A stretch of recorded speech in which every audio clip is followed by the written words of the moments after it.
Hey guys, welcome to another episode of Album Review Corner, and this week I'm here with a special guest, my friend Bobby Myers, and your username.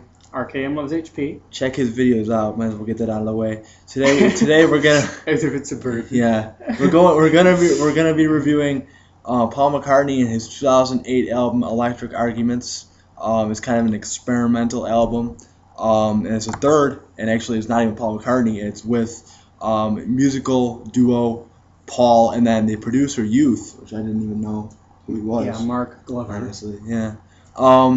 It's the project's third album. It's a very good album. They are the Fireman. Yes, it's really anything. It's nothing. If you're a Paul McCartney fan, you nothing you're gonna expect. It's very, I'd say, like psychedelic, Very much alternative. Very much. Kind of reminds me of Nirvana. Yeah, at parts. It's kind of very much Sgt. Pepper with the alter ego, and very much psychedelic, experimental. Yeah, for sure. And then I would say very electronic, just a lot of it too. A lot of techno feeling. Yeah, I don't know.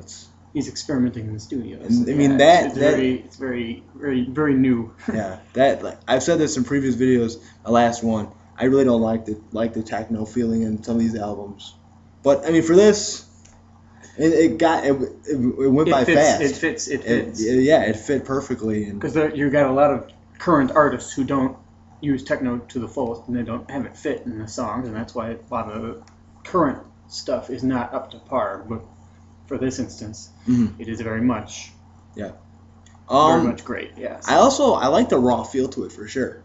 Yeah. It's a very raw feel to it. What I mean by that, he talks in the beginning of in the tracks. So it's very just, I don't know, just the elements used. Like for example, and I guess we'll just go right in the tracks. There are 13 tracks. The first one is nothing too much, just out of sight. I like the train whistle. That's part of that raw feel to it for sure. Yeah. This album is very well produced. Yeah, him and Youth are very much. And that song, of course, has experimenting with the engineering of the recording studio. Yeah. And that's at this time, it's definitely interesting, like I said before. Yeah, adds a new flavor. And this song especially is one of my favorites. It features his signature scream. Yeah, one of your favorites. One of my favorites. Thanks, Savano. Yeah. Like I said, this song is very alternative feeling. It's very raw. I like the guitar solo for sure in the middle of that song. Very good. I do too. It's very All right, the second song here, we're going down the list, is Two Magpies. It's kind of to me just a coffee shop. He's very relaxed. Yeah, just sitting back, chilling. Yeah. It's a slower track, almost country feeling for me. Just stringing along with his guitar. An acoustic feel, a very raw feel. Yeah. Catchy lyrics. Damn, that song was in my head for a couple days. It was out of my head, yeah. He wrote that when he saw two magpies, which is a bird in the crow family, and he wrote that he saw them in his backyard. He wrote about the birds. Yeah, that story is pretty bizarre, but definitely interesting. He writes songs based on newspaper articles and anything he sees in daily life. Yeah. All right. The third song here is "Sing the Changes." I think it's the best known song off the album. Yeah, I would say. Yeah, it's very good. I would even say it's the lead single. I think it was. I think "Lifelong Passion" was the lead single, and then "Sing the Changes," which, given the year it was released, probably leading up to, based off of Barack Obama being elected president, first black president. So I didn't even think about change. That, yeah. So yeah. Yeah, I mean for that song for me, it's a great rock song. I think overall, both of us feel that way. I love it. I like the guitar and the backing vocals and just the vocals in general. Very well done. One of my favorites. Yeah, I agree. Then the fourth song here is Traveling Light. To me, it's a very calm song. Very much so. Very, very calm, very soothing. This is an album I think I could meditate to. Reminds me very much of the Maharishi days when the Beatles were in India meditating with the Maharishi Mahesh Yogi in 1968. Yeah, I think he took a lot from that. That's evident here. You could definitely see that. I actually think it would be something that Paul's son James could write. Yeah, And I we agree. saw him live, and the review's coming up, so watch out for that. But yeah, I mean, for real, it's got some elements to it for Yeah, sure. it's very very Relaxed. nice. This whole album is very great. So. The next song here, we're trying to make this a little fast here, is Highway. It's a classic Paul song for me. Something that's in the set, anything he can perform it anywhere, anybody would listen to it. You know, very good song. I would say it ranks among one of his some of his well-known stuff. Yeah. He takes a lot from his well-known stuff and squeezes that in. Yeah.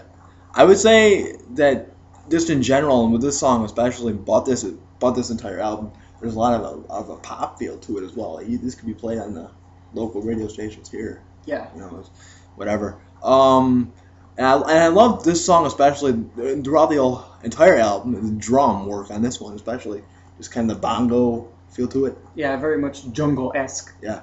Yeah, very relaxed, very. Yeah. All right, the sixth song here is "Light from Your Lighthouse." To me, it's a bluegrass folk. I can see that. The rest of this album for me is a lot of it. Yeah, I can see that. It's definitely interesting. He's got the ukulele, and he jams out on the ukulele. So. And there's a choir kind of a sound to it. Would you agree? I would agree. He could use anything in the studio. He could pick up any instrument, and he could make a song out of it. Yeah. That's what makes Paul. So I love it. Yeah. And then let's might as well go down the list here. The next song is Sun. Sorry, is Shining. It's a very psychedelic song. Very much so. Very another relaxed, another jungle type feeling. Very dreamlike kind of. Yeah. A lot of these songs are very much dreamlike. A lot of these songs in the album were written off the spot in the studio. He didn't come in thinking about the songs. He wrote them in the studio with youth, and just in the moment. I mean, that's what makes this album pretty amazing to me. Yeah, to me it's very unique. I feel like I've heard a lot of it before, just as far as the elements go. Yeah. But as far as just the songs themselves, everything's new, everything's fresh. Yes. And the next song is Dance Till We're High. To me, I like the dramatic opening. It kind of reminds me of a Christmas song, with Christmas just passing us. And I think the overall meaning, if I were to have to say there was a meaning, would be that it's just never take life for granted. Dance and have a good time. Always live life to the fullest and just take life as it comes. Yes. All right, we got about a couple minutes here left in this film here. The next song here is Lifelong Passion. I think it could be about Paul and his he's living his dream, essentially, is what it is. Yeah, he's living the American dream, the British dream. He's known everywhere. This is what he wrote in the Virgin Islands. Yeah. And it's very tropical sounding. For sure, there's definitely elements of that. It's very Hawaiian tropical, And it's very soothing. It's very, it's got that Jamaican kind of feel to it, like Bob Marley type of sense. Yeah. I mean, like I said, the rest of the album, I would say, and we'll just go down the list here, is 10, 11, 12, and 13. There's both all instrumental. 10 is, of course, This Love, and there's an instrumental. I like the flute to that. Yeah. And it kind of, each one of these songs starts slow and then go fast, and then it's just a tempo to it. It builds up as it goes. Yeah. It's pretty good. Basically, that's basically it for this album. There are, like I said, 13 tracks, and the rest are instrumental, so I would definitely check them out. Well, name the tracks there, Sarge. And they are Lovers in a Dream. That's 11. The 12th here is Universal Here, Everlasting Now. Definitely a good song, like I said. It kind of reminds me of Black and White by Michael Jackson. The beginning of it, upbeat feel. And the 13th track is Don't Stop Running.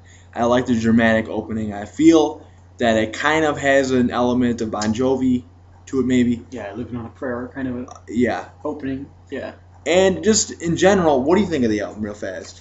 I thought it was very good, very unique, very very Paul. Mm. He could take anything and make a song out of it. And this was recorded in 13 days. It had elements, like you said, of everything, and it just, I would say, like I said before, if you're a Paul fan, you're a Beatle fan, you're gonna like it. Yeah, and even if you're a new person, I think you would enjoy it. If you're into like Lady Gaga, or if you're into, I am too, but if you're into like current day stuff, especially techno nowadays, it's all techno with Skrillex and everything. I think you're gonna still like. Paul is always relevant in my book, and he's always adding new things to his discography. Yeah, I mean, I would also say it did have it had slow elements to it. They're not horrible, but it kind of slows it down.